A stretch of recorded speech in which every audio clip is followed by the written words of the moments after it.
Hello friends, स्वागत है आपका अपने परिवार एमएस क्लासेस में।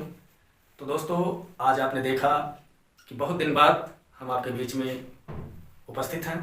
आज हम लोग चर्चा करने वाले हैं कक्षा 10 के मैथ के सिलेबस के विषय में।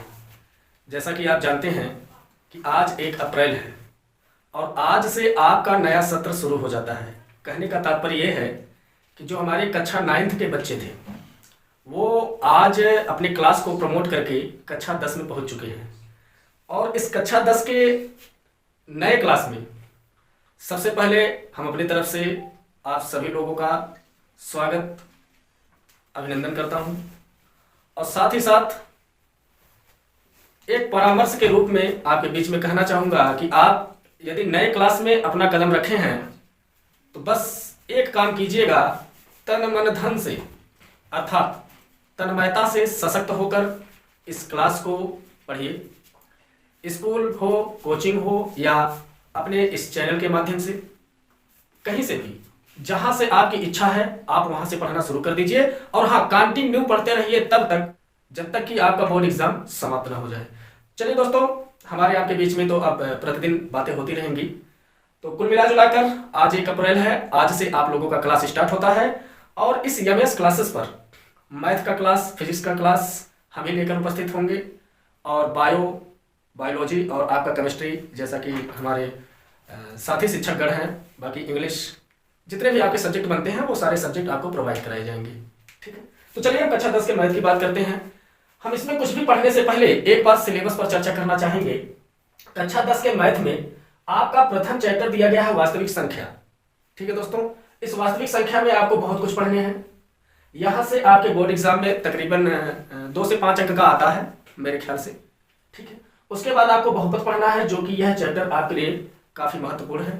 यहाँ से सवाल बनते हैं ज्यादातर। उसके बाद 2 चर वाले रैखिक समीकरण युग्म, फिर उसके बाद आपको चौथा नंबर पढ़ना द्विघात समीकरण, उसके बाद आपको पढ़ना है समांतर श्रेणी। अच्छा, इन्हीं के साथ हम आपको बता दें, ये जो बीता हुआ अभी जल्द सत्र है आपका 2022-23 का जो बीता हुआ सत्र है, इस सत्र में समांतर श्रेणी को काट कर निकाल दिया गया था, अर्थात सिलेबस से काट दिया गया था। 30% में ये भी कट गया था। उसके बाद आपको पढ़ना पड़ेगा त्रिभुज, उसके बाद आपको पढ़ना पड़ेगा निर्देशांक ज्यामिति, जो कि ये चैप्टर अपने आप में काफी महत्वपूर्ण है। यहाँ से अधिक नंबर में और अधिक सवाल पूछे जाते हैं आपसे।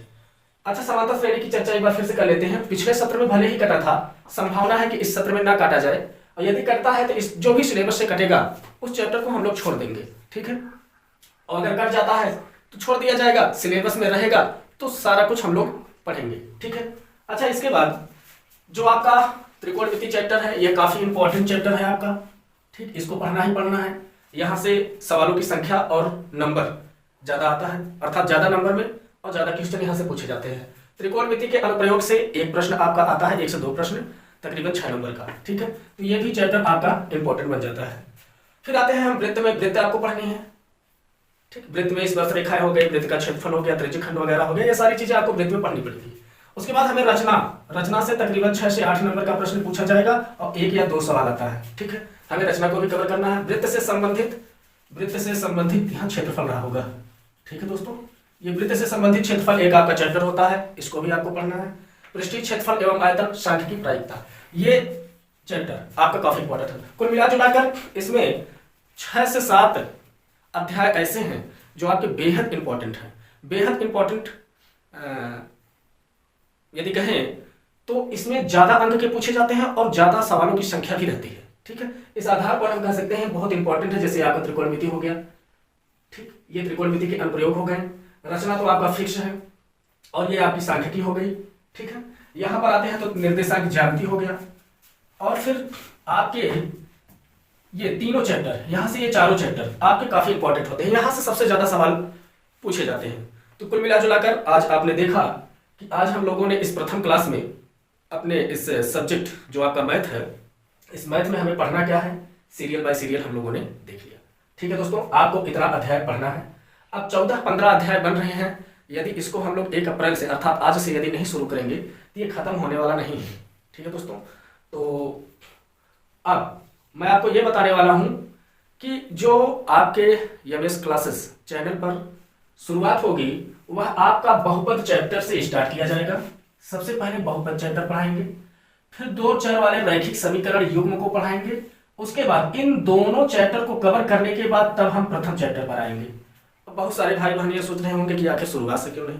कारण यह है कि ये जो वास्तविक संख्या वाला आपका अध्याय दिया गया है, यह अभी 2-3 साल पहले आपके सिलेबस में जोड़ा गया।